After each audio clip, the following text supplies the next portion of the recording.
تیرا کلام رہے گا قائم پہاڑ جب نہ رہے خدایا، تیرے منہ کی ایک بات بھی ٹلے گی نہ چاہے کچھ بھی ہو، تیری مان دیے ہے زندہ سونے سے بھی قیمتی، میرا دل یہ دے گواہی ہے یہ کتاب عظیم، نازل کرے اپنا کلام شکستہ دلوں کو سکون ملے، تاریکی دور ہو میری راہیں روشن کر، دل اپنا کلام کثرت سے اے خدا بدل دے، رہائی دے کثرت سے پھل ملا، کلام رہے گا قائم پہاڑ جب نہ رہے خدایا، تیرے منہ کی ایک بات بھی ٹلے گی نہ چاہے کچھ بھی ہو۔ عزیز ناظرین، میں ایاز ظریف آپ تمام دیکھنے والوں کو ہمارے روز کے بائبلی مطالعاتی پروگرام کی نئی قسط میں خوش آمدید کہتا ہوں۔ ابھی ہم ایوب کی کتاب کا مطالعہ کر رہے ہیں جو دکھ اٹھانے کی کتاب ہے، اور یہ دنیا میں دکھ کے مسئلے سے پردہ اٹھاتی ہے۔ ہم 9ویں اور 10ویں باب پر پہنچ چکے ہیں، لیکن پروگرام کے آغاز سے پہلے میں خادمین کا خیر مقدم کرنا چاہوں گا۔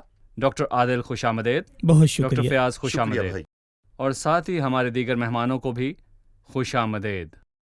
بھائی عادل، میں 9ویں باب کی چند آیات کو پڑھنا چاہوں گا، پھر آپ سے سوال پوچھوں گا۔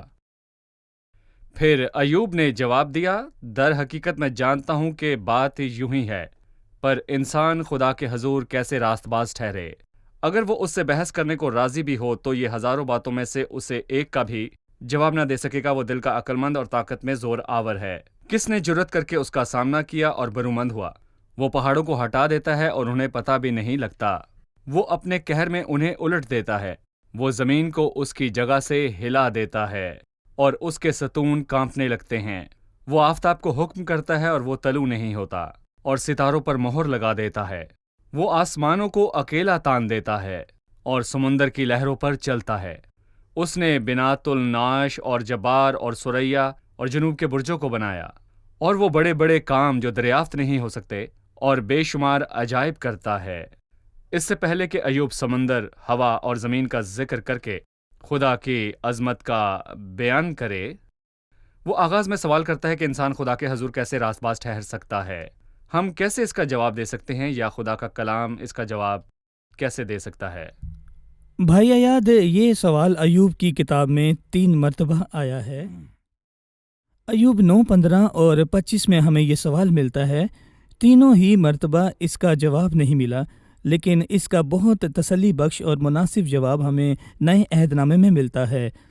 مثلاً میں آپ کے لیے رومیوز کے 5 باب کی پہلی آیت پڑھتا ہوں، پس جب ہم ایمان سے راست باز ٹھہرے تو خدا کے ساتھ صلح رکھیں۔ دوبارہ وہ یہی تصور رومیو 3 باب کی 22ویں آیت میں کرتا ہے، یعنی خدا کی وہ راست بازی جو ایمان لانے سے سب ایمان لانے والوں کو حاصل ہوتی ہے۔ سو خدا کے سامنے راست باز ٹھہرنے کا کوئی دوسرا راستہ نہیں ہے سوائے ایک کے جو خداوند یسوع مسیح پر ایمان لاتا ہے۔ اس کے صلیبی کام کو قبول کرنا اور مسیح کو اپنا شخصی نجات دہندہ ماننا، ایمان ہی خدا کے آگے راست باز ٹھہرنے کا واحد راستہ ہے۔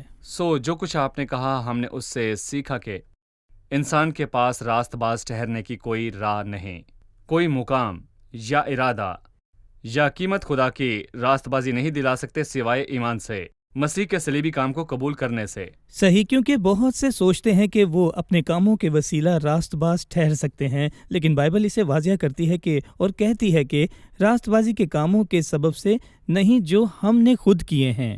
اس لیے بائبل کہتی ہے کہ ہم اس کے فضل سے مفت راست باز ٹھہرتے جاتے ہیں۔ یہ خدا کی طرف سے فضل کے وسیلہ اور انسان کے ایمان کے وسیلہ سے ہے۔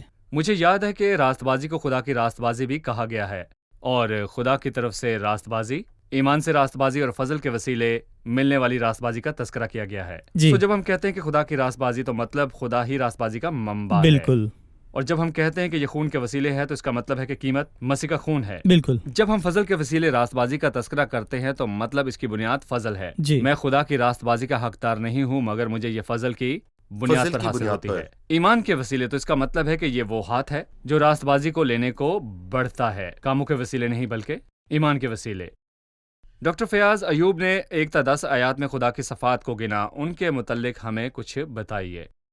ایوب نے آیات 1 تا 10 میں خدا کی چند صفات کا ذکر کیا جو خداوند کی عظمت اور اس کی بڑائی اور اس کے جلال کے مطابق بتاتی ہیں۔ وہ ان صفات کا بیان کیوں کرتا ہے؟ تاکہ وہ بتا سکے کہ خدا کے ساتھ کوئی بھی بحث نہیں کر سکتا، اور اسی لیے وہ اس بات کا تذکرہ کرتا ہے جس کا ذکر بائبل میں 3 بار ہوا، کہ 1000 میں ایک تدبیر کرنے والا ہو، جس کا مطلب ہے کہ تلاش کرنے کی کوئی کوشش نہ کرے تو ڈھونڈ نہیں سکتا۔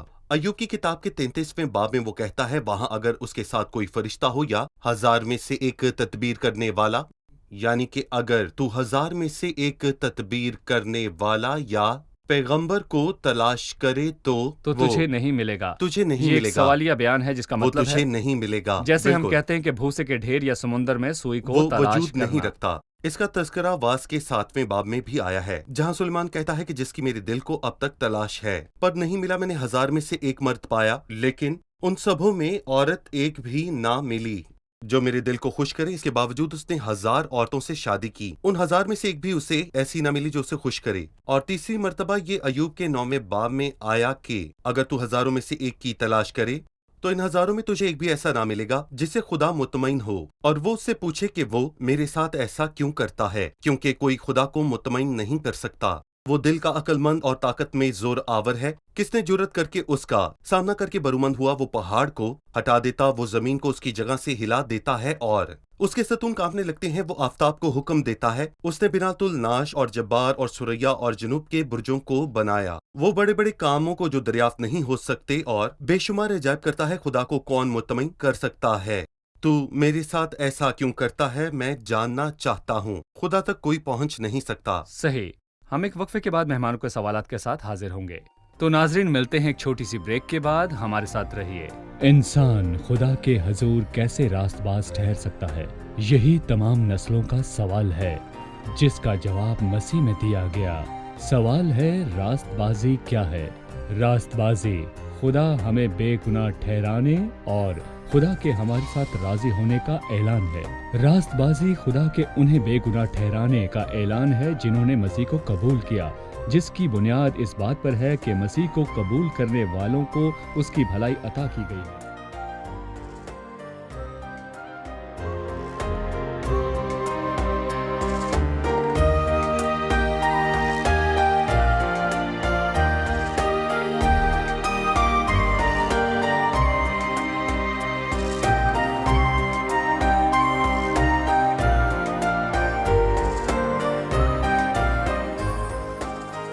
خوش آمدید۔ آئیے چلتے ہیں مہمانوں کی جانب اور جانتے ہیں ان کا سوال۔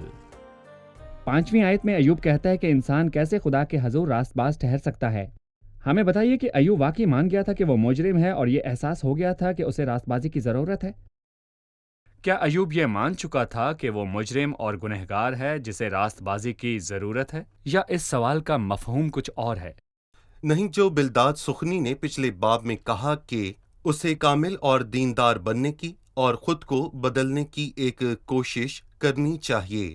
سو ایوب اپنی حالت اور نیک کاموں کو جانچتا ہے جن پر اس نے 29ویں اور 31ویں باب میں روشنی ڈالی۔ اس نے کہا میں یہ سارے کام کرنے کے باوجود راست نہیں ہوں۔ تو کیا آدمی خدا کے حضور راست باز ٹھہر سکتا ہے؟ اور راست باز ٹھہرنے کے لیے کیا کیا جائے؟ سو میں کہوں گا کہ اس کا سوال حقیقی نہیں بلکہ ایک طنز تھا کہ جو کچھ میں نے کیا اس کے باوجود میں راست باز نہیں، اور خدا کے حضور کیسے راست باز ٹھہرا جائے۔ لیکن اگر روح القدس کو مد نظر رکھا جائے تو وہ یہ سوال اس لیے کرتا ہے کیونکہ اس کا جواب نئے عہد نامے میں ہے۔ صحیح۔ بھائی عادل، 9ویں باب کی 11ویں آیت تا 20ویں آیت میں لکھا ہے، دیکھو وہ میرے پاس سے گزرتا ہے پر مجھے دکھائی نہیں دیتا، وہ آگے بھی بڑھ جاتا ہے پر میں اسے نہیں دیکھتا۔ دیکھو وہ شکار پکڑتا ہے، کون اسے روک سکتا ہے؟ کون اسے کہے گا کہ تو کیا کرتا ہے؟ خدا اپنے غضب کو نہیں ہٹائے گا، رحب کے مددگار اس کے نیچے جھک جاتے ہیں۔ پھر میری کیا حقیقت ہے کہ میں اسے جواب دوں اور اس سے بحث کرنے کو اپنے الفاظ چھانٹ چھانٹ کر نکالوں؟ اسے تو میں اگر صادق بھی ہوتا تو جواب نہ دیتا۔ میں اپنے مخالف کی منت کرتا، اگر وہ میرے پکارنے پر مجھے جواب دیتا تو بھی میں یقین نہ کرتا کہ اس نے میری آواز سنی۔ وہ طوفان سے مجھے توڑتا ہے اور بے سبب میرے زخموں کو یاد کرتا ہے۔ وہ مجھے دم نہیں لینے دیتا بلکہ مجھے تلخی سے لبریز کرتا ہے۔ اگر زور آور کی طاقت کا ذکر ہو تو دیکھو وہ ہے، اور اگر انصاف کا تو میرے لیے وقت کون ٹھہرائے گا؟ اگر میں صادق ہوں تو بھی میرا ہی منہ مجھے مجرم ٹھہرائے گا، اگر میں کامل بھی ہوں تو بھی یہ مجھے کجرو ثابت کرے گا۔ بھائی عادل، جیسا کہ میں نے 11ویں آیت تا 20ویں آیت تک مطالعہ کیا، ایوب خدا کے حضور کھڑے ہونے کے لیے کس پر انحصار کر سکتا ہے؟ کیا اسے خدا کے انصاف اور رحم پر بھروسہ ہے کہ وہ اس کے آگے عدالت کے لیے کھڑا ہو؟ در حقیقت دو باتوں میں ایوب کو شک کرتا ہوا پاتے ہیں۔ خدا کے انصاف پر شک کرنا ہے جو اس پر توقع سے بڑھ کر اثر انداز ہوتا ہے، اور خدا کے رحم پر کہ اگر میں نے وہی کیا جو تو چاہتا ہے جی۔ تو کیا تو مجھ پر رحم کرتا ہے یا نہیں؟ اگر ہم عملی طور پر سوچیں تو اچھا ہے کہ انسان خدا کے رحم کی امید رکھے، اور ویسے بہت سی ایسی باتیں ہیں جو خدا کے رحم کے حوالے سے کی گئی ہیں۔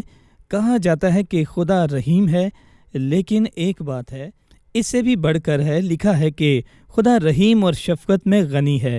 پھر اس نے بھی زیادہ زور آور بات کی گئی ہے کہ خدا رحم کی دولت رکھتا ہے۔ یونا کی کتاب میں لکھا ہے کہ تو رحیم و کریم خدا ہے جو قہر کرنے میں دھیما اور شفقت میں غنی ہے۔ لیکن افسیوس کے دوسرے باب میں ہم پڑھتے ہیں کہ خدا رحم کی دولت رکھتا ہے۔ اور پیارے ناظرین سے میں اگر کوئی اب تک گناہوں میں جی رہا ہے تو اچھا ہے کہ آپ مکمل طور پر خدا کے بڑے رحم پر بھروسہ کریں، کیونکہ وہی خدا ہمارے گناہوں کو معاف کرتا ہے۔ صحیح، خدا کے رحم کی دولت کے متعلق بہت ہی خوبصورت باتیں۔ خدا رحیم ہے، وہ رحم کی دولت رکھتا ہے اور کامل فضل کا خدا ہے۔ خدا کی بڑی محبت جو اس نے ہم سے کی، بڑی محبت جو اس نے ہم سے کی۔ بائبل ہمیں تعلیم دیتی ہے کہ خدا جو رحم کی دولت رکھتا ہے اس کی محبت بھی بڑی ہے۔ ڈاکٹر فیاض، 21ویں آیت میں لکھا ہے، میں کامل تو ہوں پر میں اپنے کو کچھ نہیں سمجھتا، میں اپنی زندگی کو حقیر جانتا ہوں۔ یہ سب ایک ہی بات ہے، اس لیے میں کہتا ہوں کہ وہ کامل اور شریر دونوں کو ہلاک کر دیتا ہے۔ وہ ہلاک کر دیتا ہے، وہ کامل اور شریر دونوں کو ہلاک کر دیتا ہے۔ اگر میری ناگہان ہلاک کرنے لگے تو وہ بے گناہ کی آزمائش کا مضحکہ اڑاتا ہے۔ زمین شریروں کے سپرد کر دی گئی ہے، وہ اس کے حاکموں کے منہ ڈھانک دیتا ہے، اگر وہی نہیں تو اور کون ہے؟ میرے دن ہر کاروں سے بھی تیز رو ہیں، وہ اڑے چلے جاتے اور خوشی نہیں دیکھنے پاتے۔ وہ تیز جہازوں کی طرح نکل گئے، اور اس عقاب کی مانند جو شک پر چھپٹتا ہو۔ اگر میں کہوں میں اپنا غم بھلا دوں گا اور اداسی کو چھوڑ کر دلشاد ہوں گا تو میں اپنے دکھوں سے ڈرتا ہوں۔ میں جانتا ہوں کہ تو مجھے بے گناہ ٹھہرائے گا، میں تو ملزم ٹھہروں گا، پھر میں عبض زحمت کیوں اٹھاؤں؟ اگر میں اپنے کو برف کے پانی سے دھوؤں اور اپنے ہاتھ کتنے ہی صاف کروں تو بھی تو مجھے کھائی میں غوطہ دے گا اور میرے ہی کپڑے مجھ سے گھن کھائیں گے، کیونکہ وہ میری طرح آدمی نہیں کہ میں اسے جواب دوں اور اہم عدالت میں باہم حاضر ہوں۔ ہمارے درمیان کوئی ثالث نہیں جو ہم دونوں پر اپنا ہاتھ رکھے۔ وہ اپنا عصا مجھ سے ہٹا لے اور اس کی ڈراؤنی بات مجھے ہراساں نہ کرے، تب میں کچھ کہوں گا اور اس سے ڈرنے کا نہیں، کیونکہ اپنے آپ میں تو میں ایسا ہی ہوں۔ ڈاکٹر فیاض، ہمیں ان آیات کے متعلق بتائیے۔ میں دیکھتا ہوں باب 9 اور 10 ایوب کی کتاب کے اہم ترین ابوابوں میں سے 2 ہیں جو کہ واضح طور پر یہ بتاتے ہیں کہ ایوب کہاں پر غلط ہے۔ بعد ازاں براکیل بوزی کا بیٹا الیہو آیا اور اس نے اسے وہ الفاظ یاد دلائے جو اس نے کہے تھے تاکہ وہ توبہ کرے اور خود کو پرکھے، اور وہ بڑے زور کے ساتھ خدا کو ظالم اور بے انصاف کہہ کر چلا رہا تھا۔ مثلاً میں چند آیات کا ذکر کر سکتا ہوں۔ آیت 15 ہے کہ اس سے تو میں اگر صادق بھی ہوتا تو جواب نہ دیتا، میں اپنے مخالف کی منت کرتا، اور اس کی بہترین تفسیروں میں سے ایک میں یہ لکھا ہے کہ میں اپنی تمام راست بازی کے باوجود اسے جواب نہیں دے سکتا، یا اپنے بے گناہ ہونے کے باوجود اس سے بات نہیں کر سکتا۔ اور تب بھی اس میں خود اعتمادی اور خدا کے انصاف پر شک موجود تھا۔ اگر وہ میرے پکارنے پر بھی جواب نہ دیتا تو میں یقین نہ کرتا کہ اس نے میری آواز سنی۔ مجھے اس پر شک ہے کہ اگر میں جانتا بھی کہ میری آواز اس تک پہنچی تو بھی مجھے اس پر شک ہے۔ کیونکہ وہ طوفان سے مجھے توڑتا ہے اور بے سبب میرے زخموں کو زیادہ کرتا ہے، اور خدا بے سبب میرے ساتھ یہ سب کچھ کرتا ہے، اور ان سب مصیبتوں اور آزمائشوں کی کوئی ضرورت نہیں جن میں سے وہ مجھے گزار رہا ہے۔ وہ مجھے دم نہیں لینے دیتا بلکہ مجھے تلخی سے لبریز کرتا ہے۔ اگر زوراور کی طاقت کا ذکر ہے تو دیکھو وہ ہے، اگر یہ طاقت کا معاملہ ہے تو خداوند طاقت سے بڑھ کر ہے، اور اگر انصاف کا تو میرے لیے وقت کون ٹھہرائے گا؟ وہ جو چاہے کر سکتا ہے اور جیسی سزا چاہے وہ سزا سنا سکتا ہے اور اس کے آگے منت نہیں کی جا سکتی۔ خداوند کے فیصلے کو کون سی عدالت میں پرکھا جا سکتا ہے کہ وہ ٹھیک ہے کہ نہیں؟ اگر میں صادق بھی ہوں تو بھی میرا ہی منہ مجھے ملزم ٹھہرائے گا، اگر میں کامل بھی ہوں تو بھی یہ مجھے کجرو ثابت کرے گا۔ حالانکہ میں کامل بھی ہوں تو خداوند مجرم ہونے کا فیصلہ سنا چکا ہے، اسے یہ بتایا گیا کہ یہ شخص بے گناہ ہے اور مجرم نہیں ہے۔ میں کامل بھی ہوں تو میں اپنے آپ کو کچھ نہیں سمجھتا، میں اپنی زندگی کو حقیر جانتا ہوں۔ وہ خود کو پورے نمبر دیتا ہے۔ مجھ پر ہرگز کوئی الزام نہیں ہے، یہ سب ایک ہی بات ہے، یہ سب ایک ہی ہے۔ اس لیے میں کہتا ہوں وہ کامل اور شریر دونوں کو ہلاک کر دیتا ہے۔ سب کے لیے بات ایک ہی ہے، شریر اور راست باز میں کوئی فرق نہیں۔ خداوند کوئی فرق نہیں کرتا، وہ اسے بھی ہلاک کر دیتا ہے۔ اور میں کہوں گا کہ وہ اس سے بھی آزمائش اور درد میں سے گزارتا ہے اور بعد ازاں وہ کہتا ہے کہ آدمی کو کچھ فائدہ نہیں کہ وہ خداوند میں مسرور رہے۔ اگر ہم خداوند میں مسرور رہیں تو وہ ہمارے لیے آخر کرتا ہی کیا ہے؟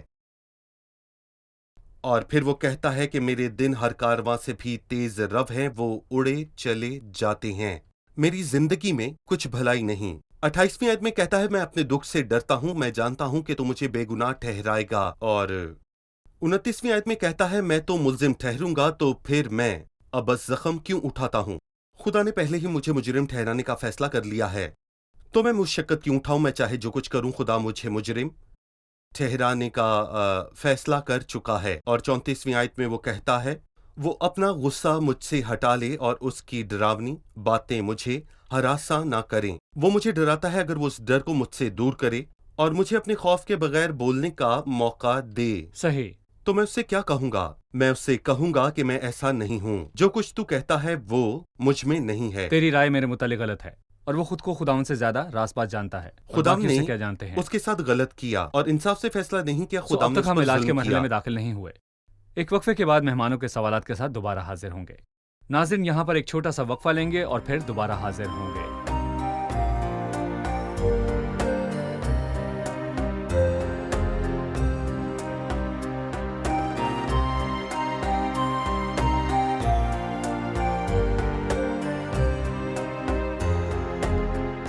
خوش آمدید، آئیے چلتے ہیں مہمانوں کی جانب اور جانتے ہیں ان کا سوال۔ میرا ایک سوال خدا کے رحم کے حوالے سے ہے۔ ہم ہمیشہ دیکھتے ہیں کہ ہمارا انحصار خدا کے رحم پر ہے، لیکن خداوند اپنے رحم کا استعمال کیسے کرتا ہے؟ کیا یہ سب لوگوں کو میسر ہے؟ مجھے خدا کا رحم ملے گا یا اس کا فیصلہ میں کروں گی؟ خدا کا رحم سب لوگوں کے لیے ہے۔ کیا اسے قبول یا رد کرنے والا میں ہوں، یا وہ اپنے رحم کو کچھ لوگوں کو عطا کرتا ہے جبکہ باقیوں کو نہیں کرتا؟ میں مانتا ہوں کہ خدا کا رحم سب لوگوں کے لیے میسر ہے، لیکن اس کا انحصار انسانی فیصلوں پر ہے، یعنی کہ جب اب ایک شخص توبہ کرنے کا فیصلہ کرتا ہے تو خداوند کا رحم اسے میسر آ جاتا ہے، لیکن اگر ایک شخص گناہ کرے تو یقیناً اسے خدا کا رحم کبھی نہیں ملے گا۔ یہ ناممکن ہے کہ خدا رحم ہی دکھائے اور اپنی انصاف اور پاکیزگی کو نظر انداز کر دے۔ جی، لازم ہے کہ خدا اپنی انصاف اور پاکیزگی کو، راست بازی کو اور رحم کو ظاہر کرے۔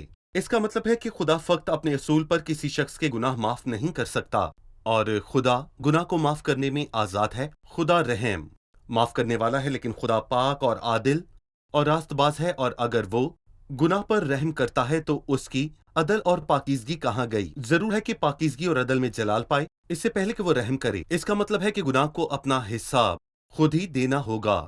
وہ کیسے حساب دے گا؟ وہ مسیح کے خون میں پناہ لیتا ہے، مسیح جو اس کا متبادل ہے، اور الہی انصاف ہوتا ہے اور مسیح کی پاکیزگی ظاہر ہوتی ہے۔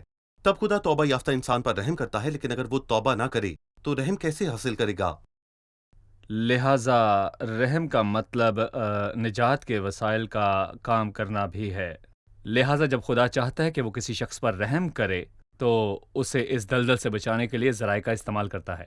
اگر ہم تصور کریں کہ کوئی ڈوب رہا ہے اور میں اسے بچانے کے لیے رسی پھینکتا ہوں تو میں رحم کی دولت رکھتا ہوں، میں نے اسے بچانے کی راہ مہیا کی، لیکن یہ فیصلہ اس کا ہے کہ اس رسی کو تھام کر نکل آتا ہے یا انکار کرتا ہے۔ رحم کی پیشکش سب کو کر دی گئی ہے، لیکن جو رحم قبول کرتا ہے وہی اسے حاصل کرتا ہے۔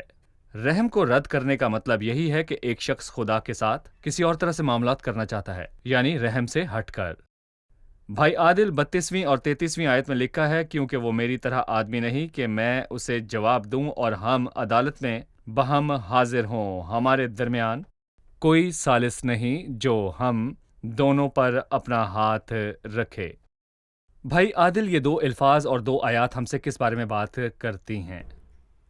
ایوب ایک درمیانی کو چاہتا ہے جو خدا سے اس کی صلح کروا سکے، لیکن جس درمیانی کو ایوب ڈھونڈتا ہے، جس کے متعلق اس نے 33ویں آیت میں کہا ہے کہ ہمارے درمیان کوئی ثالث نہیں جو ہم دونوں پر اپنا ہاتھ رکھے، ہمیں اس سوال کا جواب تیموتھیوس کے پہلے خط میں ملتا ہے، 2 باب کی 5ویں آیت، جہاں پالوس رسول کہتا ہے کیونکہ خدا ایک ہے اور خدا اور انسان کے بیچ میں درمیانی بھی ایک، یعنی یسوع مسیح جو انسان ہے۔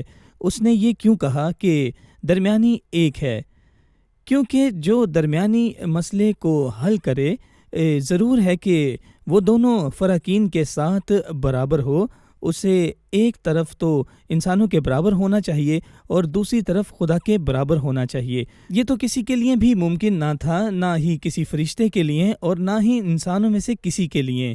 ایسا صرف خداوند یسوع مسیح ہی کر سکتا تھا، کیونکہ مسیح میں 2 فطرتیں ملتی ہیں، انسانی فطرت اور الہی فطرت۔ کیونکہ وہ کامل انسان، وہ گرے ہوئے انسان تک پہنچ کر اس کے ہاتھ کو تھام سکتا ہے، اور چونکہ وہ مجسم خدا ہے، وہ اپنا ہاتھ خدا کے ہاتھ میں بھی دے سکتا ہے۔ مطلب یہ کہ خدا نے مسیح میں ہو کر اپنے ساتھ دنیا کا میل ملاپ کروایا اور ان کی تفسیروں کو ان کے ذمہ نہ لگایا۔ میں یہاں بھی یہی کہوں گا کہ وہ میری طرح آدمی نہیں کہ میں اسے جواب دوں، اور 21ویں باب میں دیکھیں یہاں وہ ایک عجیب سوال پوچھتا ہے۔ وہ کہتا ہے کہ کیا میری فریاد ایک انسان سے ہے؟ مطلب کہ کیا میری منت انسان کے آگے ہے؟ جواب ہے نہیں، کیونکہ تیری فریاد تو خداوند سے ہے، تو پھر میں بے صبری کیوں نہ کروں؟ اس کا جواب یہ ہے کہ تو بے صبری کیوں کرتا ہے جبکہ تیری فریاد تو خداوند سے ہے؟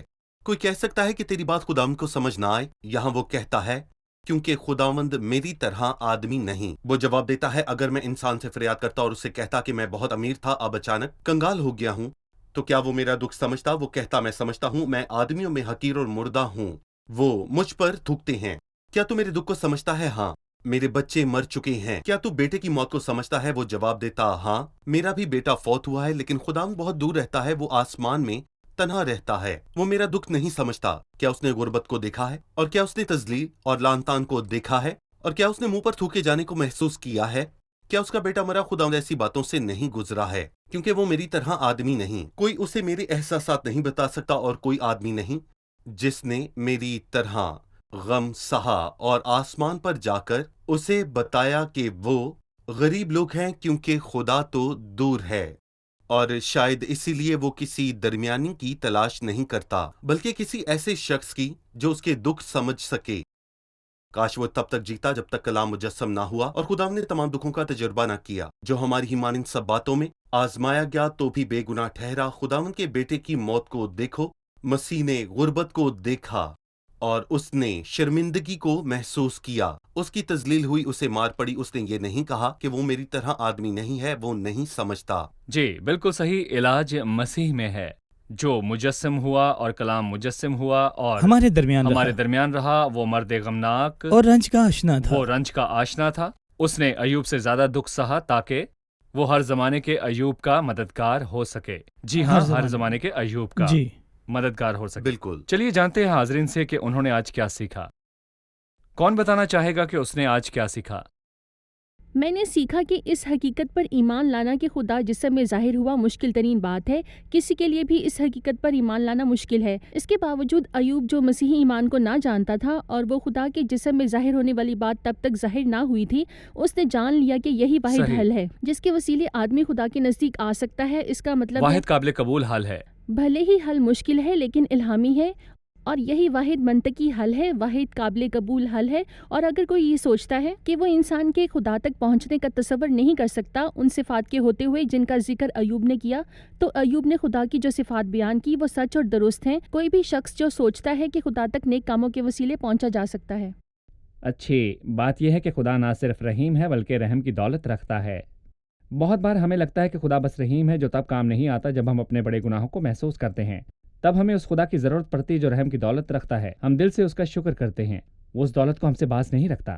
مجھے اس سوال کا جواب اچھا لگا جو ایوب نے پوچھا کہ آدمی خدا کے حضور راست باز کیسے ٹھہر سکتا ہے۔ وہ جواب جاننا چاہتا تھا۔ نئے عہد نامے میں آ کر ہم جانتے ہیں کہ انسان خدا کی راست بازی پانے کے بعد راست باز ٹھہر جاتا ہے، جس کی بنیاد ایمان ہے۔ وہ ایمان سے راست باز ٹھہرایا جاتا ہے خدا یسوع مسیح پر ایمان کے وسیلے۔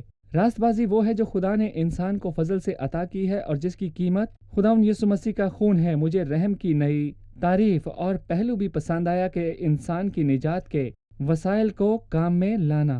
صحیح، شکریہ، خداوند آپ کو برکت دے۔ خادمین کا بھی شکریہ۔ میں چاہتا ہوں کہ 10واں باب بھی شروع ہو جائے، لیکن وقت بہت کم ہے، لہٰذا آنے والے پروگرام میں ہم اس کا آغاز کریں گے۔ خدا آپ کو برکت دے۔ بہت شکریہ۔ عزیز ناظرین، حل مجسم کلام مقدس کے اندر موجود تھا۔ حل اس انسان یعنی یسوع مسیح میں تھا جس کی صورت میں خدا ظاہر ہوا۔ ایوب کی وجہ اور ثبوت اور اس کی دلیل یہ ہے کہ خدا انسان نہیں تھا، وہ نہیں جانتا کہ میں کیا محسوس کرتا ہوں، وہ میری آفت کو نہیں جانتا، وہ میرے درد سے نہیں گزرا تھا کیونکہ وہ اوپر آسمان پر تھا۔ میں درد میں ہوں تو وہ نہیں جانتا کہ کیا محسوس کر رہا ہوں، لیکن بائبل مقدس کہتی ہے کہ کلام مجسم ہوا اور ہمارے درمیان رہا۔ خدا مجسم ہوا، وہ مرد غمناک اور رنج کا آشنا تھا۔ اس کے پاس تو سر دھرنے کی جگہ نہ تھی، وہ آدمیوں میں حقیر و مردود تھا، اس کی تحقیر کی گئی۔ مجھ سے بے سبب عداوت رکھنے والے میرے سر کے بالوں سے زیادہ ہیں۔ اس نے ذلت، لعن طعن اور حقارت، تھوکا جانا اور مصلوبیت کا دکھ اٹھایا۔ نہیں ایوب، خدا نے آدمی کی صورت اختیار کی اور اس نے تجھ سے زیادہ سہا، اس لیے وہ اپنے پاس آنے والے ہر انسان کی مدد کر سکتا ہے۔ تیری مانند ہر دکھ کا مارا مسیح میں پناہ اور تحفظ اور آرام اور تسلی پاتا ہے، جو ہماری ہی مانند سب باتوں میں آزمایا گیا، جو بے گناہ ٹھہرا۔ عزیز ناظرین، خوشخبری یہ ہے کہ آپ جہاں بھی ہیں، جس بھی تہذیب و نظریے سے ہیں، خدا مسیح میں دنیا سے صلح کر رہا ہے۔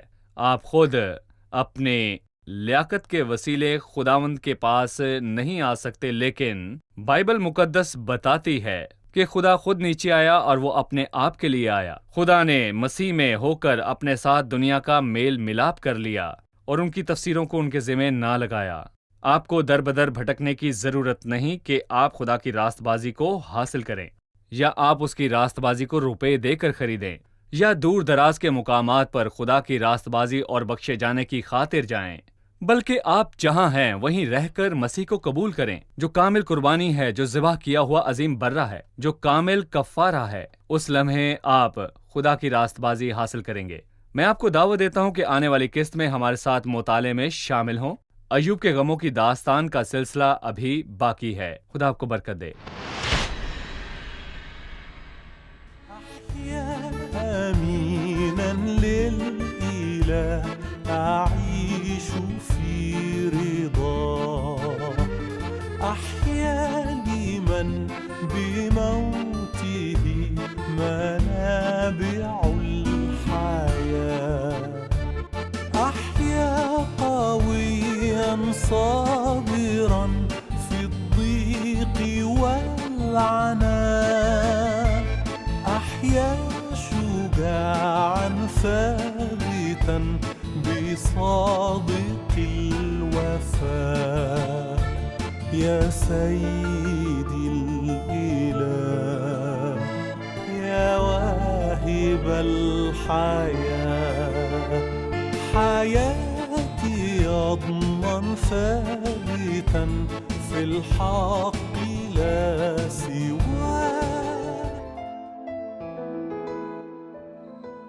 تیرا کلام رہے گا قائم پہاڑ جب نہ رہے خدایا، تیرے منہ کی ایک بات بھی ٹلے گی نہ چاہے کچھ بھی ہو، تیری مانند یہ ہے زندہ سونے سے بھی قیمتی، میرا دل یہ دے گواہی ہے یہ کتاب عظیم، نازل کرے اپنا کلام شکستہ دلوں کو سکون ملے، تاریکی دور ہو میری راہیں روشن کر، دل اپنا کلام کثرت سے اے خدا بدل دے، رہائی دے کثرت سے پھل ملاؤ، کلام رہے گا قائم پہاڑ جب نہ رہے خدایا، تیرے منہ کی ایک بات بھی ٹلے گی نہ چاہے کچھ